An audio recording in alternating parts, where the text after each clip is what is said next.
How to chat with an AI on Instagram.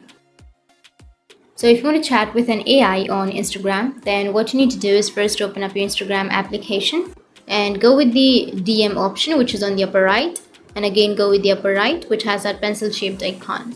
Now here you will have an option of create an AI chat instead of this create group chat. So what you need to do is just simply tap on create an AI chat, but in my region it's not available. That option is not available, but if you have that option, you can simply tap on create an AI chat. And once you tap on it, you need to go with OK, which will be on the bottom. And after that, you'll see different AI characters with unique interests and personalities. Some are played by cultural icons and influencers, including Meta AI.